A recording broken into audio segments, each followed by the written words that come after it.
right, Bart with the Bicycle Rider YouTube channel, and we're going to show you how to configure these Crank Brother gravel wheels from a 12 millimeter through axle to a 5 millimeter skewer setup. And when I'm talking about 5 millimeter skewer, it's really just a standard skewer that's 5 millimeters. It's confusing, but they really talk about it as being a 9 millimeter, and that's the end that goes up into your forks. So I'm just going to call it a skewered technology because they're basically all the same. 5 and 9 really is the same thing. But we're going to go from the skewer, from the through axle to the skewer. And to do so, Crank Brothers has engineered these rims to be configurable. And what we're going to do is we're going to pull off this end cap, and it's machined pretty to some tight tolerances. So I find that if you use a little rag just to keep it from getting scratched up, and go through the hole and just on one side and give it a good wiggle and pull, you can get that off. And I'm just going to use a little bit of the assembly lube and go ahead and put some on there for when we slip the next end cap back on. And as you saw with the front, we didn't need many tools.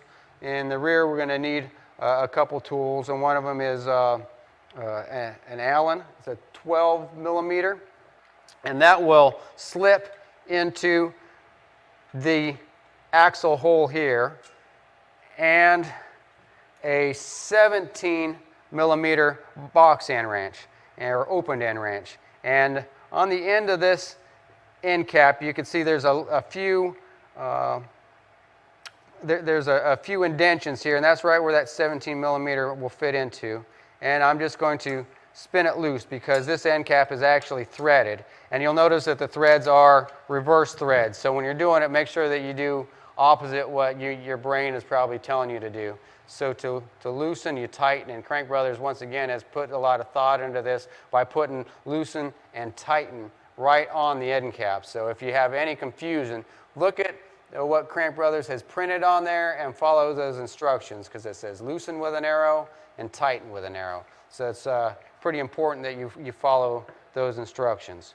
I'm going to go ahead and leave my Allen wrench in here to install the Allen key that we're going to use for the end cap. And to do so, it's threaded in internal threads. So you're going to just thread this on. Once again, follow the arrows and thread that on. It doesn't have to be ultimately tight, just nice and snug.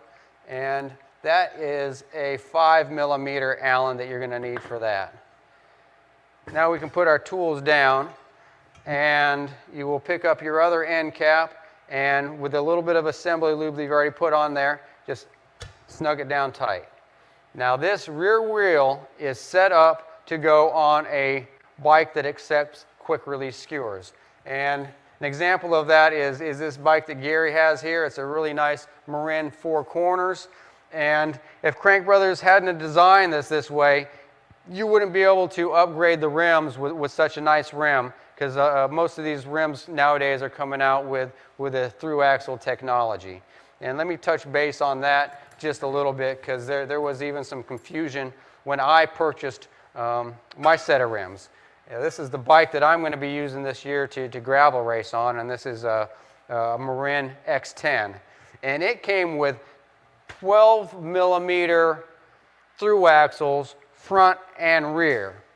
Now when you buy the Crank Brothers gravel set of wheels, it comes with a configuration with end caps for 15 millimeter front, 12 millimeter rear through axles. So I am actually going to have to call up Crank Brothers and purchase some end caps for the 12 millimeter front, and that's the only part that I'm missing. And I'm just saying that so if anybody else has a 12 millimeter front through axle, you will have to buy those end caps separately. But it's just nice that Crank Brothers sells them. So they have put some thought into it, and I think for a while 15 millimeter through axle was standard, and really on a gravel bike you don't really need the 15. A 12 is good, so that's why a lot of companies are going to the 12, and that makes sense to me. So on this bike, I will have a 12 front and a 12 rear, and I'll be able to use the same wheels that Gary's going to use on his quick release bike. So it does get kind of confusing, and even myself, I'm now going to have to buy one additional set of parts to get these mounted up to my bike. But that just shows you how easily this can be configured to the different quick release and through axle configurations that you're going to find on today's bikes. So one set of rims really you can use for several different applications. You just have to change end caps, and as you can see, it's not a very complicated thing. Just please make sure to remember these are reverse thread. All right, next time you'll see us mounting up some tires and changing the rear cassettes. Thank you.